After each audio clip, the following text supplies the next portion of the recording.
پوشیدہ ہو, جو اللہ سے چھپی ہوئی ہو. حضرات گرامی وقار, تو پتہ کیا چلا کہ آپ اللہ سے خوف رکھنے کا مطلب یہ ہے, اگر آپ کے دل میں اللہ کی خشیت ہے, اگر آپ اللہ سے ڈرنے کا دعویٰ کرتے ہیں, تو آپ کو ایسی چیزوں سے پرہیز کرنا ہوگا جہاں پر اللہ نے جانے سے منع کر دیا ہو, جس کام سے اللہ نے روک دیا ہو. ورنہ آپ کہیں بھی جا کر گناہ کرے, آپ اللہ کی نظر میں ہے, اللہ آپ کو دیکھ رہا ہے. بلکہ ایک مقام پر اللہ تبارک و تعالیٰ تو یوں ارشاد فرماتا ہے, ان اللہ کان علیکم رقیبا, کہ بے شک اللہ تم پر کڑی نگرانی کر رہا ہے. حضرات گرامی وقار, اب ذرا غور کریں, اگر ہم کہیں جاتے ہیں کسی کے مکان میں یا دکان میں, تو ہماری نظر جیسے ہی پڑتی کہ آپ سی سی ٹی وی کیمرے کے نظر میں ہیں, تو فوراً ہم اپنے آپ کے اعتبار سے احتیاط کرنا شروع کرتے ہیں کہ ہم سی سی ٹی وی کے کیمرے کے نظر میں ہے. انسان کوئی غلط حرکت نہیں کرتا, انسان کوئی ایسا کام نہیں کرتا جس کی وجہ سے اس کی بدنامی ہو جائے, جس کی وجہ سے اس کی نچائی ہو جائے. اب ذرا غور کرے, اللہ تبارک و تعالی ہمیں دیکھ رہا ہے, ہم شراب پی رہے ہیں, رب کائنات ہمیں دیکھ رہا ہے, ہم چوری کر رہے ہیں, اللہ ہمیں دیکھ رہا ہے, ہم جھوٹ بول رہے ہیں, اللہ ہمیں دیکھ رہا ہے, ہم چگلی کر رہے ہیں, اللہ ہمیں دیکھ رہا ہے, ہم حسد کر رہے ہیں, اللہ ہمیں دیکھ رہا ہے, ہم نمازوں کو ترک کر رہے ہیں, اللہ ہمیں دیکھ رہا ہے, ہم روزوں کو ترک کر رہے ہیں, اللہ ہمیں دیکھ رہا ہے, ہم والدین کی نافرمانی کر رہے ہیں, اللہ ہمیں دیکھ رہا ہے, ہم گناہ پر گناہ کرتے ہوئے جا رہے ہیں. حضرات گرامی وقار, اگر آپ کے دل میں اللہ کا خوف ہے, اگر آپ کے دل میں خشیت ربانی ہے, تو آپ کو رب کی بارگاہ میں توبہ کرنی ہوگی اپنے گناہوں سے, اپنے گناہوں سے توبہ کر کے آپ کو رجوع کرنا ہوگا. حضرات گرامی وقار, یہی نہیں بلکہ انسان اللہ کی بارگاہ میں اپنے گناہ کے حوالے سے شرمندہ ہو جائے اور گناہوں سے توبہ کرے, تو پھر اللہ تبارک و تعالیٰ اسے کیا مقام عطا فرماتا ہے. یاد رکھے, حجت الاسلام امام غزالی رحمت اللہ علیہ اپنی کتاب میں نقل فرماتے ہیں کہ ایک نوجوان تھا اور اس کا دل ایک نوجوان لڑکی پر آ گیا, وہ اس پر فریفتہ ہو گیا, وہ اس سے پیار کرنے لگا. اسے کسی کے ذریعے سے خبر ملی کہ جس سے وہ پیار کرتا ہے, جس پر اس کا دل آ گیا ہے, وہ کسی قافلے کے ساتھ ایک سفر پر روانہ ہو رہی ہے. وہ نوجوان دھیرے دھیرے اس کے پیچھے جاتا ہے اور اسی قافلے میں شامل ہو جاتا ہے. اب قافلہ روانہ ہوتا ہے, ایک جنگل میں جب وہ قافلہ پہنچتا ہے, لوگ رات ہوتی ہے وہیں پر ٹھہر جاتے ہیں اور وہاں پر سو جاتے ہیں. وہ نوجوان دھیرے سے اٹھتا ہے, اس نوجوان لڑکی کے قریب جاتا ہے, جانے کے بعد کہتا ہے کہ اے لڑکی, میں تجھ سے بڑا پیار کرتا ہوں, میں تجھ سے محبت کرتا ہوں, تیری محبت کی بنیاد پر یہاں میں تیرے پیچھے پیچھے آیا, میں نے اس قافلے میں میں شامل ہو گیا, میں نے اس قافلے کو پکڑ لیا. وہ لڑکی کہتی ہے, اچھا تو مجھ سے پیار کرتا ہے؟ وہ نوجوان کہتا ہے, ہاں میں تجھ سے بہت پیار کرتا ہوں اور میں تجھ سے اپنے دل کی خواہش چاہتا ہوں, میں اپنے نفس کی خواہش چاہتا ہوں, میں تجھ سے اپنے نفس کی پیاس کو بجھانا چاہتا ہوں. وہ لڑکی کہتی ہے, اچھا ایسی بات ہے تو جاؤ ذرا دیکھ آؤ, کہیں ایسا تو نہیں کہ قافلے والوں میں سے کوئی جاگ رہا ہو, ذرا دیکھ کر آؤ سب سوئے ہیں یا جاگ رہے ہیں. وہ نوجوان اٹھتا ہے, پورے قافلے کا مشاہدہ کرتا ہے, مشاہدہ کرنے کے بعد اس نوجوان لڑکی کے قریب آتا ہے. آنے کے بعد کہتا ہے, نہیں نہیں, کوئی جاگ نہیں رہا ہے بلکہ سب سو رہے ہیں, سب غافل پڑے سو رہے ہیں. جب وہ نوجوان یہ کہتا ہے تو وہ لڑکی کہتی ہے, اچھا ذرا یہ بتاؤ کہ رب کے بارے میں تیرا کیا خیال ہے, کیا رب بھی غافل سو رہا ہے؟ اور وہ نوجوان کہتا ہے, نہیں نہیں, بلکہ رب تو جاگ رہا ہے, رب سونے سے پاک ہے, رب اونگنے سے پاک ہے, اللہ تبارک و تعالی ہمیں دیکھ رہا ہے. تو وہ لڑکی کہتی ہے کہ اے نوجوان, قافلے کے لوگ اگرچہ مجھے نہیں دیکھ رہے ہیں, اگر وہ ہمیں نہیں دیکھ رہے ہیں, ہمیں ان سے کوئی خوف نہیں ہے, مگر اللہ تو ہمیں دیکھ رہا ہے. ہمیں اللہ سے ڈرنا چاہیے اور اللہ سے ڈر کر اس گناہ کو چھوڑ دینا چاہیے. حضرات گرامی وقار, جیسے ہی وہ نوجوان لڑکی اس نوجوان سے یہ کہتی ہے, اس کے دل میں یہ بات گھر کر جاتی ہے, اس کے دل میں فوراً اللہ کا خوف پیدا ہوتا ہے. وہ نوجوان اپنے گناہوں سے رجوع کرتا ہے, گناہوں سے توبہ کرتا ہے, پھر واپس اپنے گھر لوٹ آتا ہے. کچھ دنوں کے بعد اس کا انتقال ہوتا ہے تو اس کے ساتھیوں میں سے کسی نے اسے خواب میں دیکھا کہ وہ جنت کی بہاروں میں ٹہل رہا ہے، تو اس نے اس سے پوچھا کہ اے نوجوان ذرا یہ بتا آخر تو ایسا کون سا عمل کر کے آیا جس کی وجہ سے تجھے جنت اتنی آسانی سے مل گئی؟ وہ نوجوان کہتا ہے نہ پوچھ کہ جنت مجھے آسانی سے کیسے مل گئی، وہ کہتا ہے ذرا بتا تو صحیح آخر یہ جنت تجھے اتنی آسانی سے ملی تو ملی کیسے؟ وہ نوجوان کہتا ہے دراصل بات یہ ہے کہ اللہ کے خوف سے میں نے صرف ایک گناہ چھوڑ دیا تھا، اللہ کی خشیت سے، اللہ کے ڈر سے میں نے ایک گناہ کو ترک کر دیا تھا، تو اللہ تبارک و تعالیٰ نے اس گناہ کی چھوڑنے کی برکت سے میرے تمام گناہوں کو بخش دیا، میرے تمام گناہوں کو معاف فرما دیا اور مجھے جنت میں یہ مقام عطا فرمایا۔ تو پتہ کیا چلا پیارے، اگر انسان گناہ کرنے کے لیے نکلتا ہے، اگر اس کے دل میں یہ خیال آ جائے کہ اللہ مجھے دیکھ رہا ہے، اللہ کے نظر میں ہوں، اللہ مجھے دیکھ رہا ہے، اللہ مجھ پر نگرانی کر رہا ہے، اور انسان اس خوف سے اس گناہ کو ترک کر دے، اس گناہ کو چھوڑ دے، تو اللہ تبارک و تعالیٰ اسے یہ مقام عطا فرماتا ہے کہ اسے جنت الفردوس میں اعلیٰ مقام عطا فرماتا ہے۔ حضرات گرامی وقار، ساتھ ہی ساتھ آپ کو معلوم ہے کہ یہ محفل پاک استقبال رمضان کے لیے بھی سجایا گیا ہے، تو آئیے چند باتیں صرف مختصر میں اس کی طرف میں آپ کو لے کر چلتا ہوں۔ شاعر کہتا ہے کہ اللہ اللہ خیر سے پھر آمد رمضان ہے، اللہ اللہ خیر سے پھر آمد رمضان ہے، جس میں ہر سو معجزن رحمت رحمان ہے۔ اللہ اللہ خیر سے پھر آمد رمضان ہے، جس میں ہر سو معجزن رحمت رحمان ہے۔ اور آگے ارشاد فرماتا ہے شاعر کی سحریوں افطاریوں کی نور برساتی فضا، سحریوں افطاریوں کی نور برساتی فضا، کیا تراویح میں حلاوت گھولتا قرآن ہے، کیا تراویح میں حلاوت گھولتا قرآن ہے، اور کھول دی مولا نے جنت بند کیے دوزخ کے در، کھول دی مولا نے جنت بند کیے دوزخ کے در، باندھ کے شیطان رب نے کر دیا احسان ہے۔ حضرات گرامی وقار، اب اس مبارک مہینے کو چھوڑنے کے بعد ہم پھر ایک مبارک مہینے میں داخل ہونے والے ہیں۔ یہ ابھی بابرکت رات گزری ہے، عظمت والی رات گزری ہے، مغفرت والی رات گزری ہے، بخشش والی رات گزری ہے، پھر اللہ کے فضل و کرم سے ہمارے درمیان ایک برکت والا مہینہ آنے والا ہے، عظمت والا مہینہ آنے والا ہے، مغفرت والا مہینہ آنے والا ہے، بخشش والا مہینہ آنے والا ہے۔ اللہ تبارک و تعالیٰ کے فضل و کرم سے ہمارے درمیان وہ مہینہ آنے والا ہے کہ جس مہینے کے حوالے سے اللہ کے رسول صلی اللہ تعالی علیہ وسلم ارشاد فرماتے ہیں کہ اس مہینے کا پہلا عشرہ رحمت ہے، دوسرا عشرہ مغفرت ہے، اور تیسرا عشرہ جہنم سے آزادی کا ہے۔ وہ مبارک مہینہ آنے والا ہے کہ وہ رمضان شریف کا مہینہ آنے والا ہے کہ رمضان شریف کی پہلی رات میں اللہ تبارک و تعالی اپنی مخلوق پر نظر رحمت فرماتا ہے۔ وہ مہینہ آنے والا ہے کہ جس مہینے میں انسان روزہ رکھتا ہے، اس مہینے کے روزہ رکھنے کا اللہ تبارک و تعالی لوگوں کو صدیقین اور شہداء کا ثواب عطا فرماتا ہے۔ رمضان شریف میں اللہ تبارک و تعالی پورے سال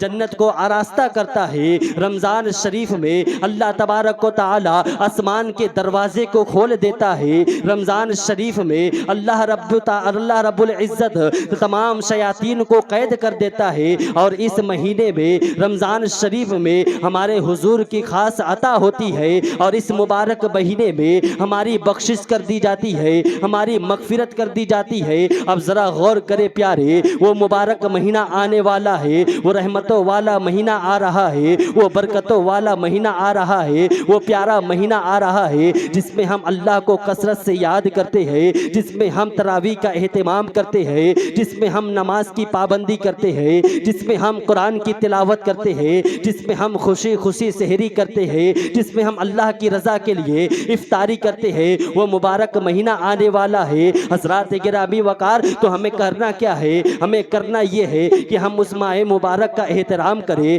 ہم اس مہینے کی تعظیم کریں۔ حضرات گرامی وقار، ماہ رمضان شریف جو اللہ کی نشانی ہے، آخر اس کا احترام کیا ہے، اس کی تعظیم کیا ہے؟ تو ہمارے اسلاف فرماتے ہیں کہ رمضان شریف کی تعظیم یہ ہے کہ انسان اس میں اللہ کی عبادت کا اہتمام کرے۔ رمضان کا احترام یہ ہے کہ اس میں لوگ گناہوں کو ترک کر دے، گناہوں کو چھوڑ دے۔ حضرات گرامی وقار، وہ مبارک مہینہ آنے والا ہے کہ جس مہینے کے بارے میں میرے آقا کریم مصطفیٰ جان رحمت صلی اللہ تعالی علیہ وسلم ارشاد فرماتے ہیں، اللہ تبارک و تعالیٰ کے پیارے محبوب فرماتے ہیں کہ اس ماہ مبارک میں اگر کوئی ایک نیکی کرتا ہے اسے 70 گنا ثواب ملتا ہے۔ اللہ کے رسول صلی اللہ تعالی علیہ وسلم جب ماہ رمضان المبارک کا مہینہ قریب آتا تھا تو اپنے پیارے صحابہ کو عبادت کا ذوق دلانے کے لیے، اپنے صحابہ کو عبادت کا شوق دلانے کے لیے، اپنے صحابہ کرام کے دل کے اندر عبادت کا جذبہ پیدا کرنے کے لیے اللہ کے پیارے رسول صلی اللہ تعالی علیہ وسلم انہیں رمضان شریف کی اہمیت بتاتے تھے، ان کے درمیان رمضان کی برکتوں کو بیان کرتے تھے، رمضان کی عظمتوں کو بیان کرتے تھے۔ حضرات گرامی وقار، ذرا غور کریں، اللہ کے رسول صلی اللہ تعالی علیہ وسلم ارشاد فرماتے ہیں وہ مبارک مہینہ ہے کہ جس ماہ مبارک میں اللہ تبارک و تعالی ہر ساعت میں لوگوں کی مغفرت فرماتا ہے، گناہ گاروں کو جہنم سے آزاد فرماتا ہے۔ مگر حضرات گرامی وقار، ذرا غور کریں، وہ سحری کا وقت کتنا پیارا ہے، وہ کتنا اچھا وقت ہوتا ہے، افطاری کا وقت کتنا پیارا ہے، لیکن ہم بھی ان وقتوں میں غفلت برتتے ہوئے نظر آتے ہیں، ہم ان وقتوں میں بھی غافل رہتے ہوئے نظر آتے ہیں۔ ذرا غور کریں، زندگی اور موت کا کوئی بھروسہ نہیں ہے، ہر وقت موت کی تلوار ہمارے گردن پر لٹک رہی ہے۔ یاد رکھیں، ہر گزرنے والا دن ہمیں ہماری موت سے قریب کر رہا ہے، ہر گزرنے والا گھنٹہ ہمیں ہماری موت سے قریب کر رہا ہے، ہر گزرنے والا منٹ ہمیں ہماری موت سے قریب کر رہا ہے، ہر گزرنے والا سیکنڈ ہمیں ہماری موت سے قریب کر رہا ہے۔ اور موت وہ ہے جو دو محبوبوں کے درمیان جدائیگی پیدا کرتی ہے، جو دو لوگوں کے درمیان اضطراب پیدا کرتی ہے۔ اگر انسان کے پاس مکان ہے اسے چھوڑنا پڑتا ہے، اگر انسان کے پاس دکان ہے اسے چھوڑنا پڑتا ہے، اگر انسان کے پاس اولاد ہے اسے چھوڑنا پڑتا ہے، اگر انسان کے پاس بینک بیلنس ہے، بنگلہ گاڑی ہے، اسے چھوڑنا پڑتا ہے۔ تو حضرات گرامی وقار، ہمیں چاہیے کہ ہم اپنے قبر کی تیاری کریں، ہمیں چاہیے کہ ہم اپنے حشر کی تیاری کریں۔ یاد رکھیں، حشر میں صرف دو ہی جگہ ہے، ایک جنت ہے اور ایک جہنم ہے۔ جہنم میں کون ہے؟ جہنم میں فرعون ہے، جہنم میں نمرود ہے، جہنم میں قارون ہے، جہنم میں ابو جہل ہے، جہنم میں ابو لہب ہے، جہنم میں عتبہ شیبہ ہے۔ اور جنت میں کون ہے؟ جنت میں رسول اعظم ہے، جنت میں صدیق اعظم ہے، جنت میں فاروق اعظم ہے، جنت میں حسین اعظم ہے، جنت میں غوث اعظم ہے۔ اب یہ فیصلہ ہمیں کرنا ہے، ہمیں ابو جہل والی جہنم چاہیے یا ابو بکر والی جنت چاہیے، یہ فیصلہ ہمیں کرنا ہے۔ ہمیں فرعون والی جہنم چاہیے یا رسول والی جنت چاہیے، یہ فیصلہ ہمیں کرنا ہے۔ ہمیں یزید والی جہنم چاہیے یا حسین والا جنت چاہیے۔ حضرات گرامی وقار، ذرا غور کریں، اس دنیا میں دو طرح کے لوگ آئے اور آ کر چلے گئے۔ ایک تو وہ جو اس دنیا میں آئے اور مر کر مٹی میں مل گئے، ان کی قبروں کا نام و نشان نہیں ہے، ان کے قبروں کے اندر ان کے جسموں کو کیڑے مکوڑے کھا رہے ہیں۔ بڑے بڑے پردھان گزرے ہیں، بڑے بڑے مکھیا اور سرپنچ گزرے ہیں، بڑے بڑے مالدار گزرے ہیں، آج ان کے قبروں کا نشان بھی نظر نہیں آتا ہے۔ ان کے قبروں کے اندر قبروں کے کیڑے انہیں کھا کر ختم کر دیے ہیں، انہیں خاک کر دیے ہیں۔ اور ایک لوگ وہ ہے جو اللہ والے ہیں، جو اللہ کے ولی ہے۔ آپ نظر اٹھا کر دیکھیں، آج ہر طرف ان کی قبروں کا نشان نظر آ رہا ہے، آج لوگ انہیں یاد رکھ رہے ہیں۔ اب ذرا غور کریں اور سوچیں، اور ذرا غور کر کر سوچنے کی کوشش کریں کہ فرعون کتنا بڑا بادشاہ تھا، مر گیا مٹ گیا۔ نمرود کتنا بڑا بادشاہ تھا، مر گیا مٹ گیا۔ حامان کتنا بڑا تھا، مر گیا مٹ گیا۔ ابو جہل کتنا بڑا سردار تھا، مر گیا مٹ گیا۔ ابو لہب کتنا بڑا تھا، مر گیا مٹ گیا۔ لیکن ذرا غور کریں، وہ اللہ والے جن کے مزار پر ہم جاتے ہیں، صرف چادر چڑھا کر چلے آتے ہیں، صرف پھول ڈال کر چلے آتے ہیں، ہم اور غور نہیں کرتے ہیں کہ اللہ والوں کی مزار ہمیں کیا پیغام دے رہا ہے۔ حضرات گرامی وقار، بڑے بڑے بادشاہ آئے، مر کر چلے گئے، کیڑے مکوڑے انہیں کھا گئے ہیں، لیکن ذرا غور کریں، خواجہ غریب نواز کو آج پورا ہندوستان یاد کر رہا ہے، حضور غوث اعظم کو آج ساری دنیا یاد کر رہی ہے، حضور اعلیٰ حضرت کو آج ساری دنیا یاد کر رہی ہے، حضور مفتی اعظم ہند کو آج ساری دنیا یاد کر رہی ہے، حضور تاج الشریعہ کو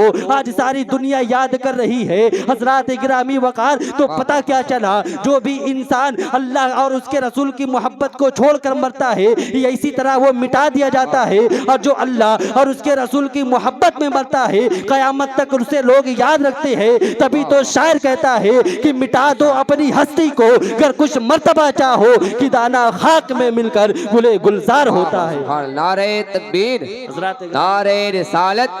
مسلک اعلی حضرت، فضائل شب برات، استقبال رمضان، نعرہ تکبیر، نعرہ رسالت، علماء اہل سنت۔ واہ واہ ماشاءاللہ۔ حضرات گرامی وقار، میرے خیال سے جتنا مجھے ٹائم دیا گیا تھا زیادہ ہو رہا ہے، اسی لیے میں اپنے تقریر کو یہی ختم کرتا ہوں۔ دوران گفتگو کسی بھی قسم کی غلطی ہوئی ہو، رب کائنات کی بارگاہ میں دعا ہے کہ اپنے حبیب مصطفیٰ جان رحمت صلی اللہ تعالی علیہ وسلم کے صدقہ طوفیل میں معاف فرمائے۔ استغفر اللہ ربی من کل ذنب واتوب الیہ وما علینا الا البلاغ۔ السلام علیکم۔